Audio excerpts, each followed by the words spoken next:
Alhamdulillah Rabbil Alamin. Wassalatu wassalamu ala ashrafil anbiya'i wal mursalin wa ala alihi wa sahbihi ajma'in. Assalamualaikum warahmatullahi wabarakatuh dan salam sejahtera. Yang dihormati Dr. Ros binti Zakaria, penolong kanan pentadbiran, Puan Rahimah Endut, penolong kanan co-curriculum, Puan Nur Azmah binti Ahmad Hussein, penolong kanan petang, barisan guru kanan mata pelajaran, guru-guru dan pelajar-pelajar yang dikasihi sekalian. Setinggi-tinggi tahmid dipanjangkan kehadap Allah Subhanahu Wa Taala kerana dengan limpah rahmat serta keizinannya, program Jom ke Sekolah dapat diteruskan lagi pada tahun 2021 ini. Sesungguhnya kerjasama daripada pelbagai pihak telah banyak memberikan kesan yang besar kepada program ini. Jadi ianya perlu diteruskan ke arah membentuk sasiah dan sosialisasi generasi pelapis agar kekal mampan demi kelangsungan negara yang cemerlang dan gemilang. Pemuda harapan bangsa, pemudi tiang negara. Jelas menggambarkan betapa pentingnya golongan ini sebagai pewaris kepimpinan yang bakal memacu masa depan negara. Kita mampu tersenyum lega apabila melihat prestasi akademik dan co-curriculum pelajar-pelajar seluruh negara yang saban tahun meningkat dan mencapai sasaran yang membanggakan. Namun kita tidak boleh terlalu berlapang dada kerana di sebalik sisi permata adanya segelintir anak muda yang terjerumus dalam kancah salah laku jenayah dan memerlukan perhatian serta tindakan serius daripada semua pihak untuk menanganinya.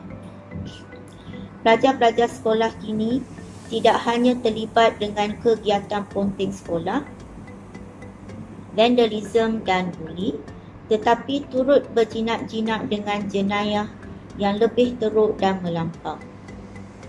Jual beli dadah, salah laku seks, membunuh, menyertai kumpulan kongsi gelap dan militan antara jenayah yang pernah dicatatkan dalam jurnal jurnalis. Selain itu, elemen-elemen negatif yang disebarkan melalui kecanggihan teknologi serta kebebasan penggunaan media sosial dalam kalangan remaja menjadi antara penyumbang kepada keruntuhan dan kebejatan akhlak generasi muda masa kini. Menyedari bahawa proses pembentukan sosialisasi masyarakat bermula seawal usia remaja, maka langkah awal dalam membendung salah laku jenayah harus dilakukan menerusi kerjasama rapat antara pihak sekolah dengan Polis Diraja Malaysia melalui Pegawai Perhubungan Sekolah iaitu PPS. PPS berperanan dalam membantu mewujudkan suasana sekolah yang selamat, sebagaimana yang telah digariskan dalam buku panduan Pegawai Perhubungan Sekolah. Antaranya termasuklah mengumpul maklumat daripada sekolah untuk diambil tindakan oleh KPM atau PDRM jika perlu, melakukan rondaan atau lawatan berjadual di kawasan sekolah dan memberikan ceramah berkaitan dengan hal-hal keselamatan kepada warga sekolah. Seterusnya, saya juga bersyukur kehadrat Ilahi kerana dengan limpah kurnianya dapat juga kita mengadakan majlis pelancaran program SUD iaitu Sasiah Unggul Individu Terbilang pada pagi ini. Objektif program SUD adalah yang pertama, mengurangkan kes salah laku disiplin di sekolah. Yang kedua, melahirkan pelajar-pelajar yang berdisiplin, berketerampilan dan memantapkan ciri kepimpinan pelajar. Yang ketiga, menghargai pelajar-pelajar yang menunjukkan ciri peribadi yang cemerlang atau perubahan sikap dari negatif kepada positif. Dan yang keempat, memberi peluang kepada pelajar untuk memilih pelajar contoh dalam kalangan mereka serta membuat penilaian sendiri. Terdapat 3 kategori dalam program SUD. Kategori yang pertama adalah kategori ultimate. Kategori ini adalah terdiri dari murid yang mempunyai keunggulan personaliti, pencapaian akademik yang cemerlang dan aktif dalam bidang co-curriculum dan dalam masa yang sama cemerlang dari segi sosial. Kategori ini adalah bertujuan untuk mengenal pasti pelajar yang paling layak untuk dijadikan pelajar contoh kepada pelajar-pelajar lain.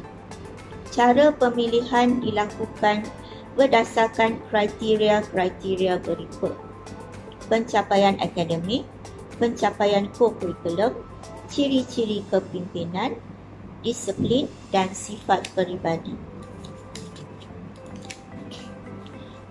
Kategori yang kedua adalah kategori butterfly, iaitu kategori untuk mengenal pasti pelajar yang dapat menunjukkan paling banyak perubahan dari tingkah laku negatif kepada tingkah laku positif. Selain itu, ianya memberi pengiktirafan kepada pelajar yang bermasalah disiplin, tetapi atas daya usaha dan bimbingan yang diberi, dapat menonjolkan imej diri yang baru dan positif serta disenangi oleh rakan-rakan dan guru-guru.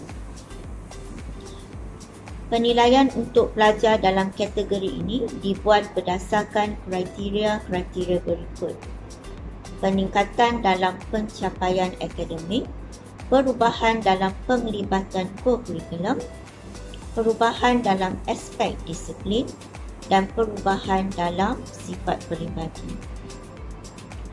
Okey, kategori yang ketiga iaitu kategori ANDS adalah kategori pelajar yang rajin membantu guru. Untuk mengenal pasti dan menghargai pelajar-pelajar yang sentiasa menunjukkan peribadi yang cemerlang tetapi tidak tergolong dalam 2 kategori di atas. Penilaian untuk kategori ini boleh dibuat setiap bulan dan dilihat dari aspek ketaatan, kesopanan, kerajinan dan suka memberi kerjasama. Jadi program ini diharap dapat memberi ruang kepada murid-murid untuk mempamerkan sifat dan sikap murni serta mengambil peluang dari persekitaran yang menyokong pembinaan sasah cemerlang dan intelek yang dapat diterjemah melalui kemenjadian murid yang hebat, iaitu individu terbilang. Program ini pada akhirnya dapat memenuhi keperluan hasrat diri yang berkaitan dengan keperluan sosial, penghargaan diri dan pencapaian hasrat diri seseorang murid yang mempunyai sasiah unggul dan holistik. Akhir kata, setinggi-tinggi penghargaan dan terima kasih kepada Kementerian Pendidikan Malaysia, PDRM, guru-guru, ibu bapa dan pegawai perhubungan sekolah serta semua pihak yang sentiasa memberikan sokongan dan kerjasama selama ini dalam menjayakan program Jom ke Sekolah dan program SUD ini. Marilah sama-sama kita berdoa agar pelapis generasi negara ini dilindungi dan dijauhi daripada segala keburukan dan kebinasaan. Semoga mereka menjadi insan berjati diri, berilmu serta berakhlak mulia.